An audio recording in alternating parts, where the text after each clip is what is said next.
A Muslim diplomat traveling through the frozen rivers of early Russia in the year 922 witnessed something that would stay with him for life. Ahmad ibn Fadlan, envoy of the Abbasid Caliph, expected to encounter strange customs among the Norse raiders camped along the Volga. What he did not expect was to see sexuality turned into ritual, humiliation, and ultimately death. He describes a scene that sounds closer to a horror movie than history. A Viking chieftain had died, and his people prepared a funeral like no other. They chose one of his slave girls to volunteer to follow him into the afterlife. For 10 days, she was plied with alcohol, subjected to intimate rituals with numerous men, each claiming they were sending their love and energy through her to their dead leader. On the final day, she was led before the funeral pyre, strangled with a cord while an old woman stabbed her in the ribs, and her body was burned beside the corpse of the man who had owned her. This wasn't an isolated horror story. Archaeology has since confirmed graves that match Ibn Fadlan's account, young women buried with men in contexts that suggest ritual killing. The Viking funeral rite wasn't just about death. It was about sex, domination, and the belief that sexual energy could be weaponized, transferred, and controlled. What you're about to hear is not sensationalized fiction. It comes from eyewitness accounts, the Icelandic sagas, and Viking legal codes. These sources reveal that Norse sexuality was not just about reproduction or intimacy. It was a tool of war, a weapon of humiliation, and a ritual that bound together life, death, and the afterlife. From sexual insults that justified murder, to weddings witnessed by entire families, to the ritualized rape of captives and the sacrifice of slave girls at funerals, Viking sexuality was less about pleasure and more about power. And as you'll see, the Vikings wielded that power with the same brutality as their axes. Welcome to the most shocking sexual practices of Viking raiders. By the time we're finished, you'll never see horned helmets, longships, or Norse mythology the same way again. Chapter 1. Sex as social rank. In Viking society, your reputation in bed wasn't private gossip. It was the foundation of your legal status, your political career, and even your right to live. The Norse created one of the most rigid sexual hierarchies in history, a hierarchy so strict that the wrong rumor about you could strip away your property, your weapons, and your honor in one stroke. The golden rule was simple. The man on top, the penetrator, kept his masculinity intact. The man beneath, the one forced into the passive role, lost everything. To the Vikings, sex wasn't about intimacy. It was a battlefield where dominance had to be constantly proven, and submission was equivalent to death. They even had words for this, arg and ragger, insults so devastating that Viking law itself treated them as deadly serious. To call another man arg was to accuse him of being sexually passive, unmanly, penetrated. And in the Norse world, that was worse than theft, worse than assault, worse than murder. Being labeled arg stripped a man of his social standing completely. He became untouchable, dishonored, legally powerless. So powerful was this insult that Viking law codes explicitly stated it justified blood revenge. If someone called you arg, you were legally allowed to kill them and walk away free. Think about that. In a society already drenched in violence, words about your sexual role carried the same weight as a sword through the chest. The sagas are littered with blood feuds that began over nothing more than whispered accusations. In Egil's saga, an insult about manhood triggered battles that left dozens dead. In the saga of Burnt and Njal, a single taunt about sexual inadequacy spiraled into a killing spree that consumed entire families. Men traveled hundreds of miles to kill the person who had dared to suggest they were not dominant in bed. It wasn't just men who weaponized these insults. Viking women, who had more legal freedom than almost any other medieval women, knew exactly how devastating the accusation could be. A wife could destroy her husband's career, his property rights, even his life by publicly questioning his masculinity. In Laxdæla saga, a woman divorced her husband and ruined his reputation simply by saying he was too gentle in bed. In Viking terms, she may as well have accused him of treason. Masculinity wasn't abstract, it was legal currency. A man's ability to penetrate, to dominate, to avoid even the appearance of passivity determined whether he could testify in court, inherit land, or wield political authority. Lose your masculinity, lose your place in society. That's why Viking men lived in a constant state of sexual paranoia. Every gesture, every word, every rumor had to reinforce dominance.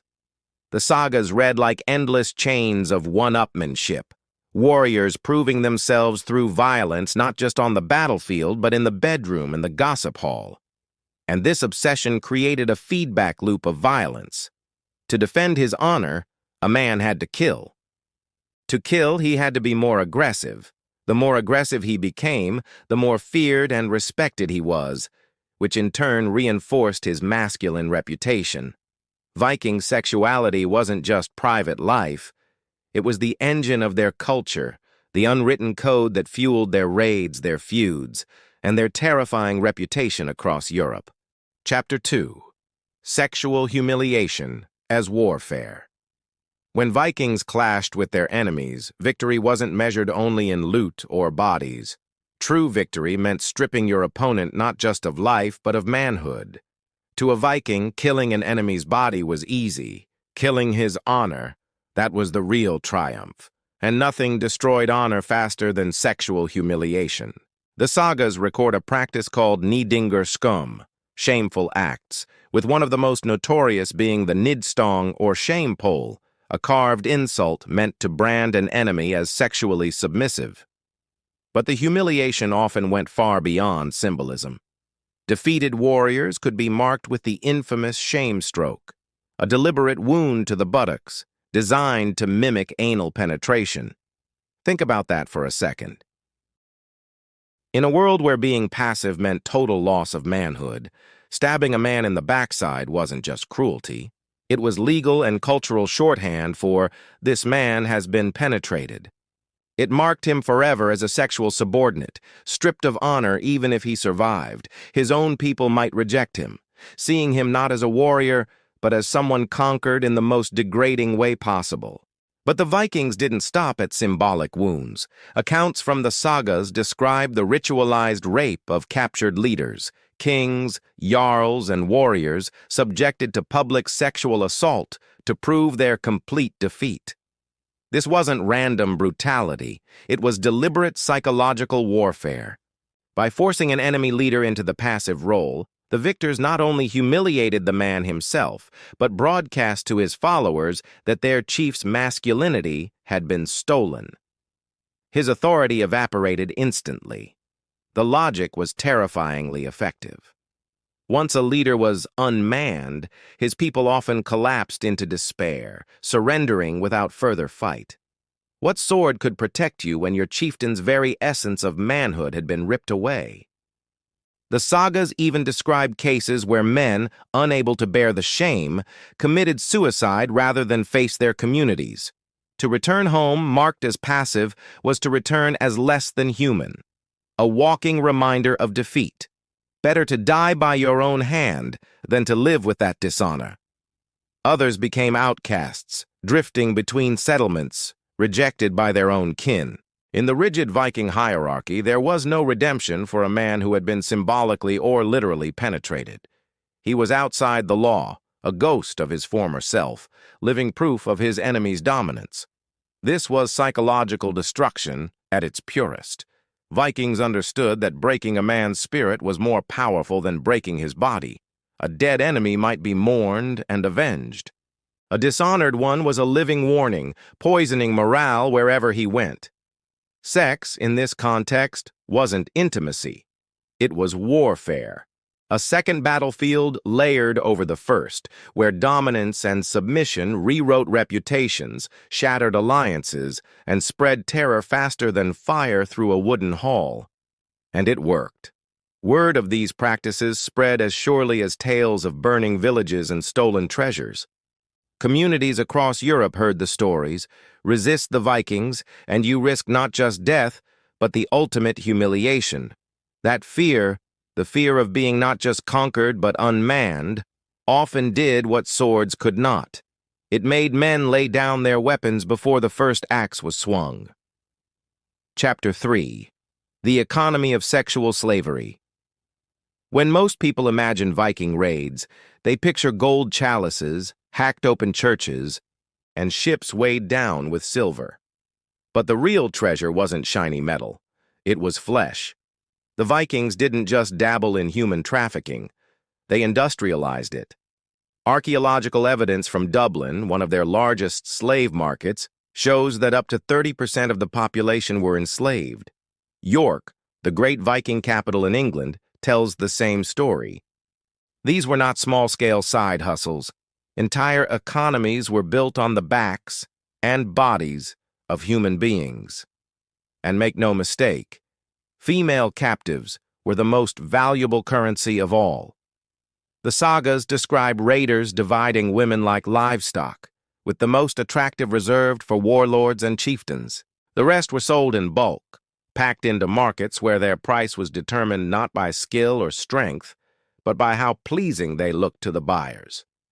Think about what that meant for communities hit by Viking raids. Your village wasn't just burned. Your sisters, wives, and daughters weren't just taken.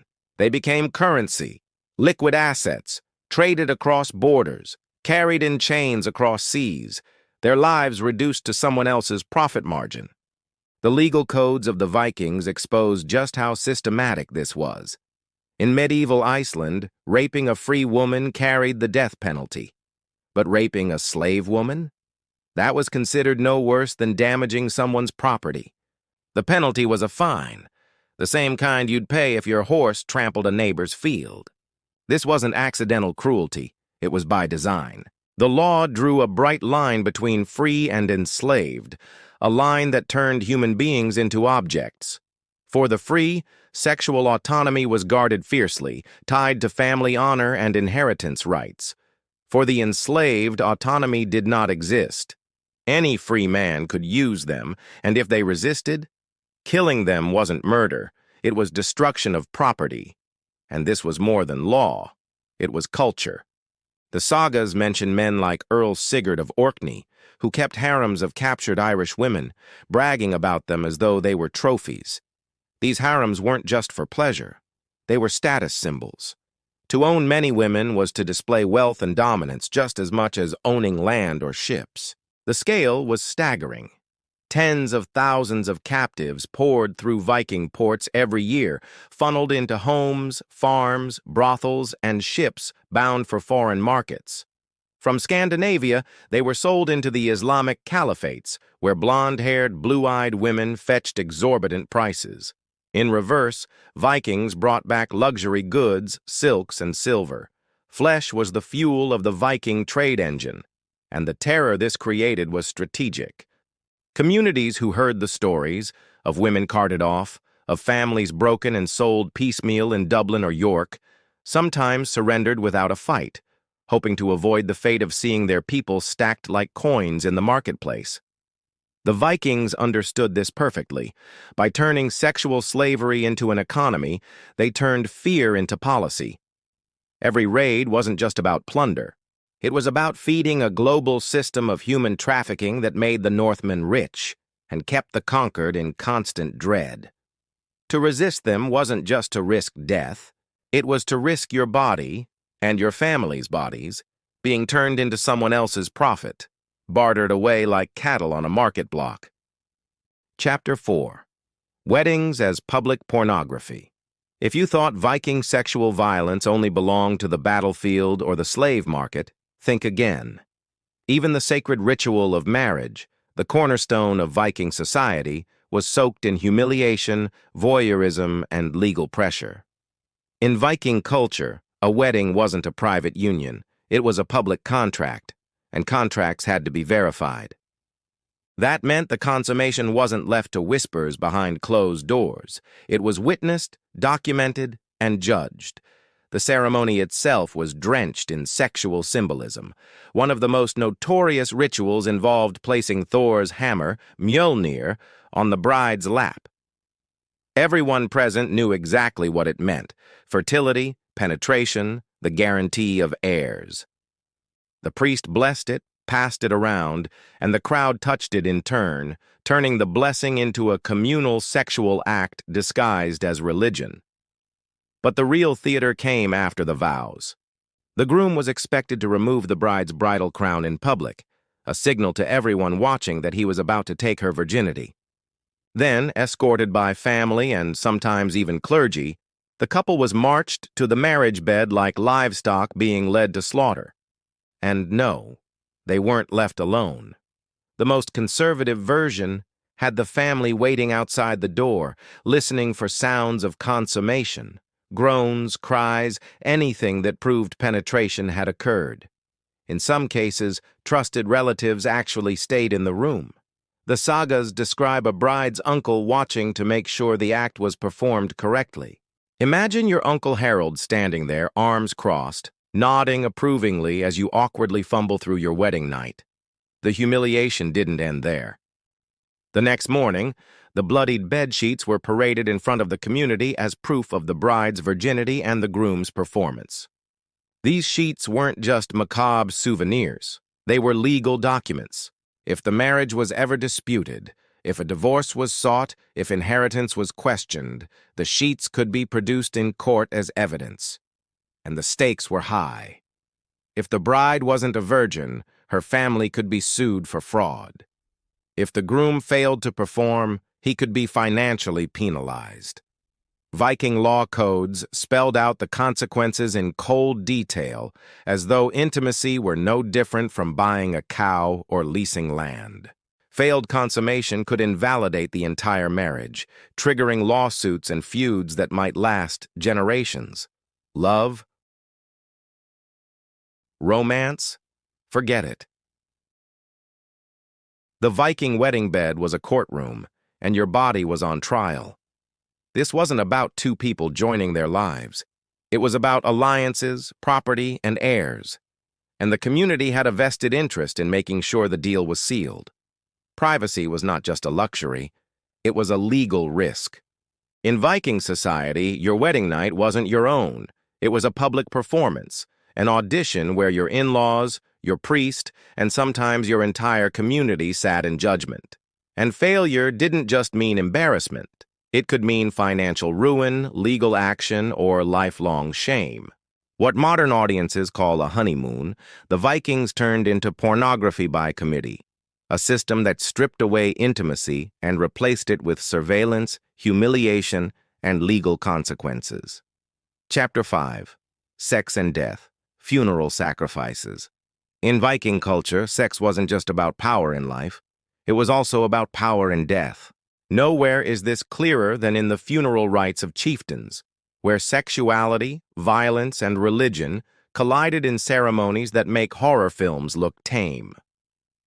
Our most chilling evidence comes from an eyewitness, Ahmad ibn Fadlan, a 10th century Arab diplomat sent to the Volga. In 922 AD, he witnessed the funeral of a Viking chieftain with his own eyes. What he recorded would haunt him forever. When the chief died, his body was placed on a temporary grave mound while preparations for the funeral feast and ritual began. His prized possessions were laid out for burial. But one crucial element was missing: a companion to follow him into death. For that, the tribe turned to his slaves. Ibn Fadlan watched as the slaves were asked a terrible question. "Who among you will die with him?" One girl volunteered, believing she would join her master in the afterlife as his eternal partner in Valhalla. From that moment forward, she was treated as sacred and doomed. Her final days became a blur of alcohol, drugs, and ritual sex. Ibn Fadlan describes in stomach-turning detail how she was passed among the men of the tribe, each one using her and whispering, "Tell your master I did this out of love for him." They believed their sexual energy was being transferred through her body, charging her with vitality that she would carry to their dead chief. On the day of the funeral, the scene turned into something out of a nightmare. The girl was led to the chieftain's ship, his funeral pyre.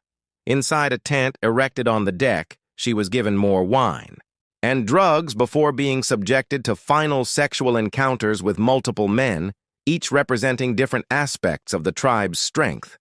Ibn Fadlan wrote with clinical precision. Then 6 men went into the pavilion, and each had intercourse with the girl. When the rites were finished, she was laid beside her dead master. But her ordeal wasn't over. An old woman, known as the Angel of Death, entered the tent. This woman's role was to kill the slave so she could follow her lord into the afterlife. As the men beat drums outside to drown her screams, the Angel of Death strangled her with a cord while stabbing her in the ribs. The tent was sealed, the ship set ablaze, and as flames consumed wood, flesh, and bone alike, the tribe chanted prayers. In their belief, the girl's suffering ensured that the chieftain carried with him not only his wealth and weapons, but also the sexual life force of his people. She had become a vessel, a human conduit ferrying vitality into the next world. For centuries, historians doubted Ibn Fadlan. The account was so grotesque that many dismissed it as foreign exaggeration. But archaeology has proven him right. The Oseberg ship burial in Norway, one of the most famous Viking graves, contained 2 women. One, a high-status woman buried in splendor. The other, a younger woman showing signs of violent death. Across Scandinavia, other ship burials reveal similar pairings, powerful men or women buried with female companions who appear to have been killed at the time of the funeral. The evidence is clear. Ibn Fadlan wasn't spinning propaganda. He was describing a real practice. Funerals that combined ritual sex, human sacrifice, and fire into one terrifying spectacle. From a Viking perspective, this was the highest honor, to be chosen as the one who accompanied your master to eternity. But from any modern perspective, it was nothing short of ritualized sexual violence, systematized murder wrapped in religion.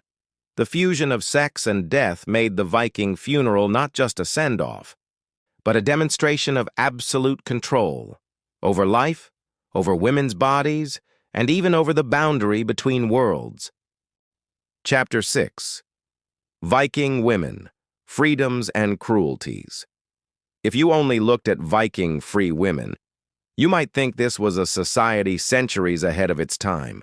If you looked at Viking slave women, you'd think you were staring into one of history's darkest hells. Let's start with the freedoms. Free Viking women had legal and social rights that wouldn't appear in much of Europe until the modern age. They could divorce their husbands, and not just for abuse or neglect. If a man failed to satisfy his wife in bed, she could legally walk away and take her dowry with her. The Icelandic sagas describe wives ending marriages over things as trivial as a husband being too gentle in bed, or even wearing a shirt considered too feminine. These weren't just rumors. The Viking law codes explicitly protected women's right to leave a marriage on grounds of sexual inadequacy. In other words, bad performance could cost a man his wife, his property, and his reputation. Women could also inherit land, run businesses, and propose marriages. Some became wealthy merchants who controlled trade routes. Others ruled estates and arranged political alliances. Saga literature mentions powerful figures like Un the Deep-Minded, who commanded ships, led her people to new lands, and arranged marriages for her male relatives. Compared to their medieval European counterparts, Viking free women lived in a legal environment that looks shockingly progressive. But, and it's a massive but, these rights only applied if you were free. For enslaved women, the story was the polar opposite. Viking society maintained one of the largest slave economies of the medieval world, and enslaved women were at the absolute bottom. They were treated as disposable property, stripped of all legal protections, and constantly subjected to sexual exploitation. The same law codes that punish the rape of a free woman with death reduce the rape of a slave woman to a fine. The same kind of fine you'd pay for damaging livestock. Archaeological evidence shows that in Viking strongholds like Dublin and York, up to 30% of the population were slaves, many of them women captured specifically for sexual purposes. They were bought, sold, and used like currency. Leaders kept harems of captured women. Raiders divided captives among themselves like spoils of war. Refusal wasn't an option. Any attempt at resistance could be met with execution, often public, to send a message about the futility of defiance. And here's the most disturbing layer. Viking women themselves often participated in enforcing this system. Archaeology suggests some women fought as warriors, but more often they acted as enablers and enforcers of the slave system. Sagas describe wives encouraging their husbands or sons to commit acts of sexual humiliation against enemies. Some women actively pushed for violence, knowing their own power and freedom depended on keeping slaves powerless. In Viking homes, free wives sometimes managed enslaved women, distributing them for labor and sexual use, wielding authority over the very people stripped of all autonomy. Even the celebrated freedom of Viking women rested on brutal foundations. A wife's right to demand divorce because her husband couldn't satisfy her sexually was only meaningful because slave women could never refuse at all. The contrast was deliberate. By granting freedom to some, Viking society underscored the absolute degradation of others. This is the paradox. A world where a free woman could command her own ship, but an enslaved woman couldn't even command her own body. Where one could walk away from a husband who disappointed her in bed, while another was forced into beds until her body gave out. Viking women lived in a dual system, empowerment for the few, disposability for the many. And it was precisely this duality that kept the machine of dominance running. Chapter 7. Gods, Gender, and Sexual Paradoxes. If you think Viking sexual politics were brutal among humans, wait until you see what happened when they projected those anxieties onto their gods. Even the divine couldn't escape the axe-edge obsession with dominance and humiliation. The Norse pantheon is packed with figures who blur gender lines, engage in transformation, or embody sexual paradox. But in a society where dominance was everything, these divine role-benders were never celebrated without suspicion. Take Loki, the ultimate shapeshifter. Loki could change form at will, slipping between genders as easily as a wolf slips through shadows. The sagas tell us he didn't just pretend to be a woman, he lived it. Loki once became a mare, was impregnated by a stallion, and gave birth to the eight-legged horse Sleipnir, Odin's prized mount. That's right, one of the most important creatures in Norse mythology was literally born from a god's shape-shifted womb. And how did the other gods react? With ridicule. Loki's fluidity wasn't seen as liberating or powerful. It was seen as emasculating. He became a walking insult, a divine embodiment of the very passivity Viking men feared more than death. Even Odin, the All-Father, found himself targeted by the same anxieties. Odin was the most powerful of the gods, but he practiced Satyr, a form of sorcery closely associated with women. Satyr involved weaving fate, telling fortunes, and manipulating minds. Incredible power, but feminized power. To Viking eyes, this was suspect. Practicing Satyr made Odin vulnerable to accusations of being ergi, unmanly, sexually deviant. The paradox is breathtaking. The most feared god in the pantheon could be mocked for performing female magic. And yet Odin persisted, because the benefits of Satyr, control over destiny itself, outweighed the social stigma. This tension captures Viking culture in a nutshell. Fluidity could exist, but only if it came paired with dominance. Loki blurred gender, but was mocked because he embodied passivity. Odin blurred gender roles, but survived it because he never surrendered his dominance. The act wasn't judged on its own, it was judged on whether you came out on top. And in Viking law, that judgment could be deadly. Calling a man Arger or Roger, words that implied sexual passivity, especially in same-sex encounters, was one of the worst insults imaginable. So severe, in fact, that it was considered equivalent to a death threat. If someone accused you of being sexually submissive, you could legally kill them on the spot. No questions asked.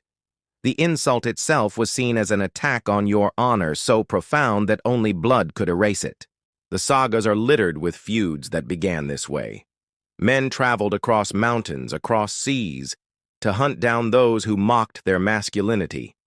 Whole clans fell into bloodshed over a single word, a single suggestion that one man had been forced into the passive role.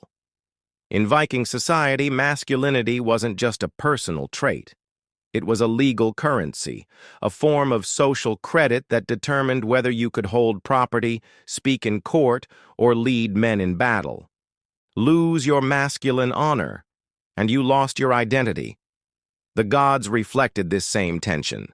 They could play with fluidity, but never fully embrace it without risking scorn. It's as if the entire Viking worldview was haunted by a single fear, that dominance could slip, that roles could reverse, that the conqueror could become the conquered. And that's why even divine myths revolve around humiliation, accusation, and the endless struggle to prove, again and again, who was on top. Chapter 8. Sex as Public Entertainment and Justice. The Vikings didn't just weaponize sex in the bedroom, the battlefield, or the slave market. They turned it into a form of public entertainment, a way to humiliate, punish, and thrill audiences all at once. To understand this, you need to remember something crucial about Viking culture. Violence was always a performance.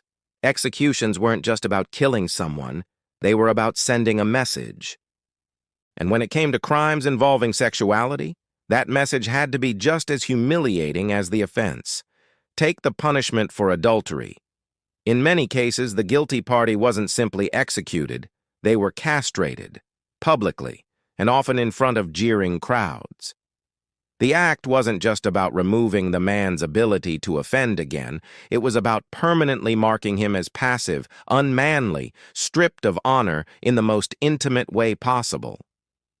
The sagas describe criminals being paraded before crowds, genitals mutilated and then executed, often with a deliberate delay to make the spectacle last.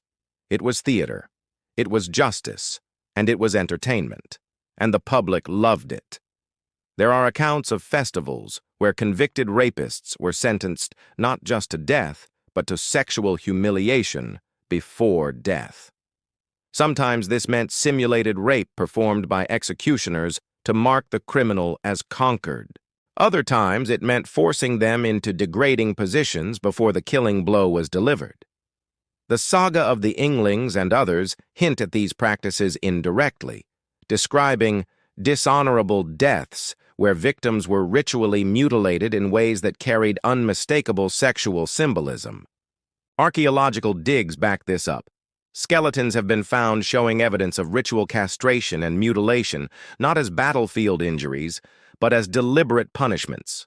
The saga of the Vikings, a tale of a legendary mercenary brotherhood, describes festivals where prisoners of war were subjected to elaborate humiliations for crowd amusement. These weren't quick deaths. They were staged performances, lasting hours or even days, designed to degrade before they destroyed. The audience wasn't passive either. Crowds jeered, mocked, and sometimes even participated, throwing things or spitting on the condemned. Sexual violence became a kind of community theater, a reminder of who held power and what happened to those who defied it. Why go to such extremes? Because humiliation was more effective than killing. A corpse can't tell a story, but a man castrated in front of 1,000 witnesses, that story would echo for generations. It turned punishment into propaganda. For the Vikings, justice wasn't just about balance, it was about performance, and sex was the ultimate stage prop. Climax, the Viking sexual legacy. It's tempting to dismiss all of this as random barbarism. Horn-helmeted raiders who just happened to be crueler in bed than on the battlefield. But the truth is far darker. Viking sexual practices weren't accidents. They were systematic methods of domination, woven into every layer of their society: law, ritual, warfare, and even religion. Look back across the chapters and you see the same pattern. Sex determined social rank. The difference between active and passive wasn't bedroom gossip. It was legal currency, with insults severe enough to justify murder. On the battlefield, sex wasn't about lust. It was about humiliation as warfare. Shame strokes, ritual rapes of captured kings, and the psychological destruction of enemies ensured victory extended beyond the fight. In the slave markets of Dublin and York, sex became an economy, with female captives reduced to currency, their bodies traded like livestock, their dignity worth less than a dented sword. Even weddings and funerals, events that should have been sacred, were corrupted into sexual theater with public consummations, ritual humiliation, and slave girls sacrificed as vessels of life force. And when the state needed to punish criminals, it used sexual mutilation as public entertainment, reinforcing the same hierarchy of dominance before cheering crowds. This wasn't random cruelty, this was a blueprint for control, and it worked. The sagas, Icelandic family histories passed down for centuries, preserve the obsession with dominance and the terror of being labeled unmanly. The law codes prove how deeply sexuality was embedded in governance. Archaeology, from castrated skeletons to ship burials with sacrificed women, confirms that these weren't just stories, they were lived realities. The Viking worldview shaped medieval Europe in ways we still feel. Their DNA spread through conquest, especially in places like Ireland, Scotland, and northern England, where Viking raids blended with settlement. Generations later, entire populations carried the genetic legacy of sexual domination. Their cultural impact also lingered. The rigid link between masculinity and dominance, the idea that a real man is defined by aggression, penetration, and refusal to be passive, spread into European concepts of honor and warfare. The medieval knight's code of virility, the obsession with proving manhood through conquest, even the later colonial logic of domination, all echo Viking sexual politics. We like to romanticize the Norse as brave explorers, traders, and poets, and they were. But their culture also perfected something more chilling, using sex as a weaponized system of power, a system that blurred the line between intimacy and violence until the two became inseparable. So when you picture Viking raiders storming a monastery, don't imagine just swords and axes. Imagine an entire worldview where every act of domination, in war, in ritual, in marriage, was also a sexual act, where the line between violence and desire didn't exist, and where the real conquest wasn't just land or treasure, but people's bodies, minds, and legacies. That's the Viking sexual legacy, not random barbarism, not drunken cruelty, but a systematic, calculated ideology of power through domination, one that scarred Europe, shaped its future, and still lurks unspoken in ideas about masculinity and conquest today. History isn't clean. It isn't noble. It's darker, stranger, and far more horrifying than most textbooks will ever admit. The Viking world wasn't built on romance and honor. It was built on dominance, humiliation, and sexual terror calculated to control every corner of society. And this is just one chapter in the long, brutal story of human civilization. If you think this was disturbing, there are even worse practices buried in the records of other empires, kingdoms, and religions.